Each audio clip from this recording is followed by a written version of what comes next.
Sudarlun, ribuan warga PD mengambil sembako bahan bakar minyak di kantor Posigli Jumat 9 September 2022.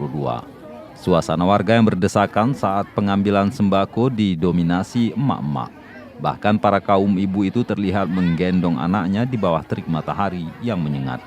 Kondisi itu tidak menyurutkan semangat ibu-ibu mengambil sembako tunai jatah bulan September dan Oktober 2022 senilai Rp500.000 per warga. Kondisi ramainya warga mengambil sembako BBM tunai turut menyebabkan kepadatan arus lalu lintas di ruas jalan depan kantor pos Sigli.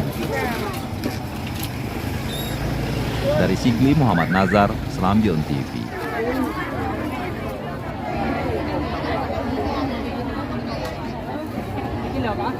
Ada Pak bisa,